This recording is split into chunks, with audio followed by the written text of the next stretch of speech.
सच्चाई, आंतरिक सच्चाई। जिस देश में जी रहे हो यहाँ की मीडिया, उससे भी बड़ी आपकी विश्व कन्या है।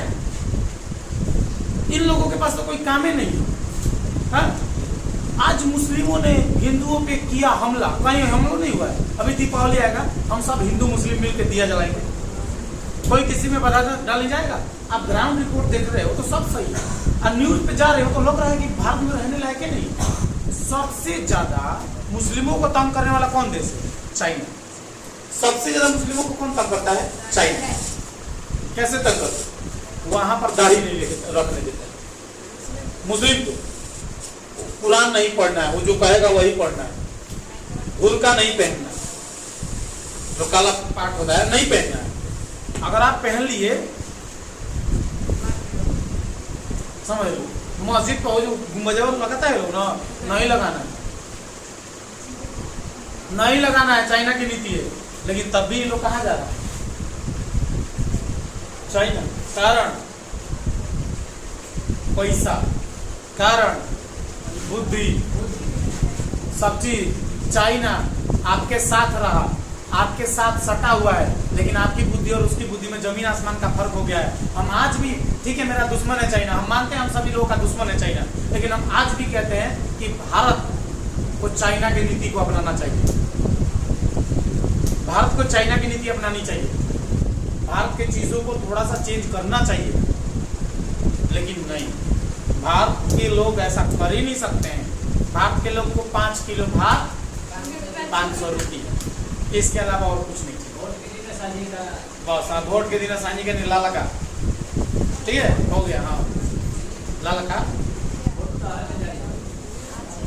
ठीक बा। एक पैक मारिया सो एक सीता दिया सर, एक पैक मार के नेताजी तू ही जीतो, तार लेखा केहू नहीं, तू ही जीतो पे करो और केहू ना जीतो, बस हो गई कहानी। ये कहानी है बिहार की, यहाँ पिछड़ा हुआ है। हम तो कह रहे हैं कि पूर्णिया में वो बना दिए हवाई अड्डा, ठीक है, 2-3 साल लगे, तब से कम एक भी हवाई अड्डा रखा जाए, एक भी जहाज रखा जाए वहाँ पर। नहीं हो रहा है, यहाँ से पूर्णिया से पटना भेज दिया जाए, पटना से इधर लखनऊ भेज दिया जाए, लखनऊ से दिल्ली भेज दिया जाए, इधर जहाज चला दिया जाए, एक ही बार चलाया जाए, चाहे मान लो ठीक है। ये रहा पूर्णिया,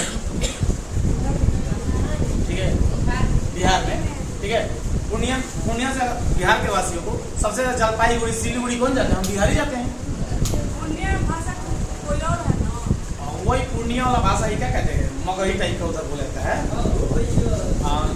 ठीक है। चुनाव नहीं कहता है, चुनाव कहता है, चुनाव। अरे ये मिथिला है, मैथिली टाइप का भाषा इधर बोला जाता है। अरे सुन में, हाँ, पप्पू यादव वहीं के सांसद है, ठीक है।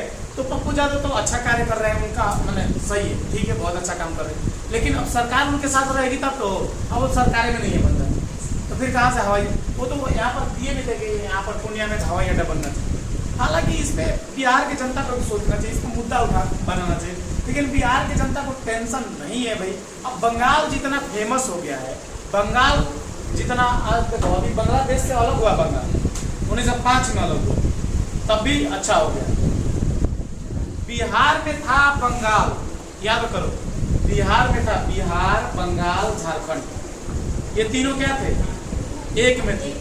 लेकिन बंगाल बोला कि बिहार का राज्य पिछड़ता जा रहा है, वहां पर इन लोगों के पास बुद्धि नहीं है, और बंगाल अपने आप को अलग कर दिया, बोला कि नहीं, हम बिहार में नहीं रहेंगे। क्यों रहेंगे ऐसे बिहार में, जहाँ पर बुद्धि नाम का कोई चीज नहीं है? ये सब हम लोगों को भी पीछे कर देगा। वो अलग हो गया, बोला कि हम नहीं रहेंगे तुम्हारे साथ। 18वीं शताब्दी में अलग हो गया था बंगाल बिहार से, फिर सॉरी 19वीं शताब्दी में। फिर झारखंड क्या बोला कि झारखंड ये सोचा कि साला हम लोगों के पास सब चीज है, हम लोगों के पास कोडरमा का पठार है, कोयला है, अभरक है, यूरेनियम है, सारा खनिज मौजूद है। अब बिहार के पास क्या मौजूद है? खेती। अभी खेती कैसा है, कैसा खेती? जिस खेती से वो लोग अपनी जीविका भी नहीं चला सकता है। समझ में 10,000 रुपया खर्चा करके भाई हम लोग खेती करते हैं बिहार वाले, तो 10,000 का धान भी होता है, तो बताओ हम लोग जीविका कहाँ से चला पाए? अब देखिए ना, जिसके घर, जिन बच्चों के घर अगर खेती होती होगी, तो उनसे जाकर पूछो कि बेटा तुमने कितने हजार रुपये खर्चा किए खेती करने में, तो वो बताएगा सर मैंने खर्चा किया ये 20,000 खाद और सब पटाने वटाने में, इसको ये बोने सुहाने प्लांट टकान रोपाने में 20,000 रुपये खर्चे हो गए। अच्छा 20,000 खर्चे हो गए, चलो अब तुम धान बेचो, कितना का बेचा रहा है तुम्हारा? तो सर 21,000 का। किस लिए तुमने खेती किया?